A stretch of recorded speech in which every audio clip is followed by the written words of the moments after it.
Bullying atau perundungan merupakan budaya buruk yang terus terulang. Dari data yang dirilis oleh KPAI pada tanggal 13 Februari tahun 2003, tercatat kenaikan angka kasus bullying sebanyak 1.138 kasus kekerasan fisik dan psikis yang disebabkan oleh kasus bullying. Dikutip dari laman resmi Komnas Anak, Indonesia pada tahun 2018 menempati posisi kelima dari 78 negara dengan kasus bullying terbanyak. Dan yang lebih memprihatinkannya lagi, kasus bullying rata-rata terjadi di lingkungan sekolah dan dilakukan oleh murid sekolah dasar. Tindakan bullying dapat memberikan dampak secara fisik maupun psikis terhadap korbannya. IQ dan kemampuan analisis siswa korban bullying juga bisa menurun. Dampak paling buruk pada korban kasus berat memicu tindakan fatal seperti bunuh diri akibat depresi.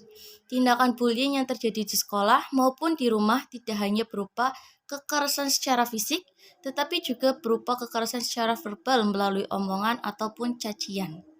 Tindakan bullying ini memiliki dampak bukan hanya kepada korban saja, tetapi juga pada pelaku. Kebanyakan korban merasa depresi dan marah. Hal tersebut dapat mempengaruhi rendahnya prestasi dan kehadiran siswa di kelas.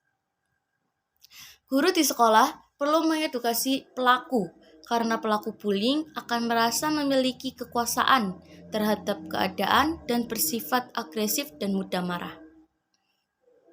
Siswa yang terlihat memiliki watak keras cenderung ingin mendominasi orang lain dan tidak punya rasa empati terhadap korbannya.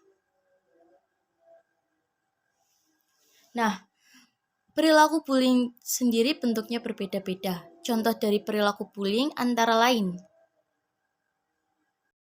Yang pertama, kontak fisik secara langsung, seperti tindakan memukul, mendorong,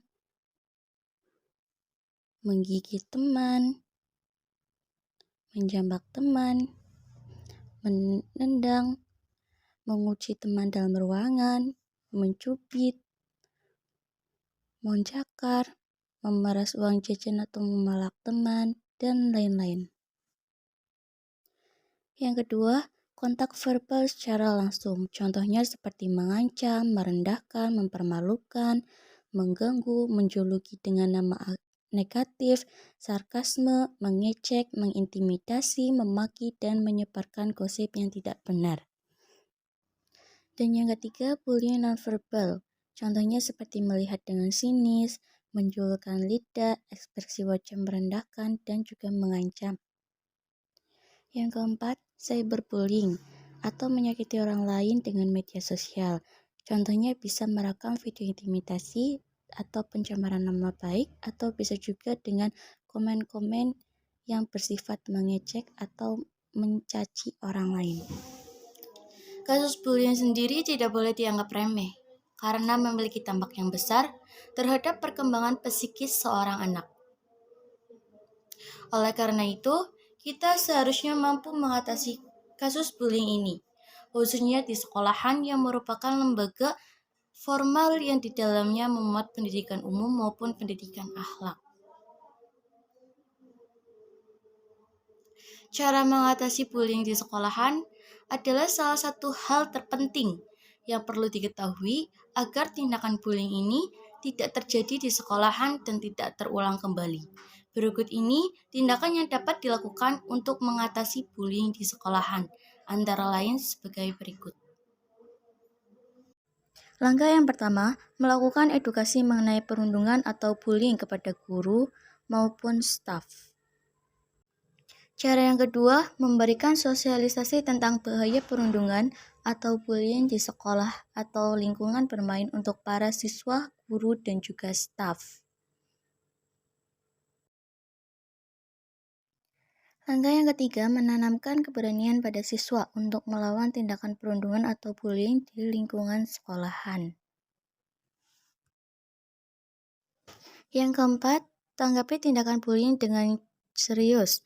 Bisa dilakukan dengan cara melaporkan ke pihak yang berwenang, seperti ke kepala sekolah maupun ke guru atau wali kelas. Yang kelima, Berikan bantuan dan perlindungan yang memadai kepada siswa korban bullying. Bisa dilakukan dengan cara konseling, perseorangan, atau per kelompok yang menjadi korban bullying. Nah, dari kelima langkah tersebut diharapkan bisa meminimalisir kasus bullying yang terjadi di lingkungan, khususnya di lingkungan sekolahan. Dalam rangka mengatasi maraknya kasus bullying yang terjadi di sekolahan, tentunya perlu dilakukan kerjasama antara pihak sekolah, seperti guru dan staf beserta orang tua siswa. Dengan begitu, tindakan perundungan atau bullying di sekolahan dapat diminimalisir dan dicegah sedini mungkin.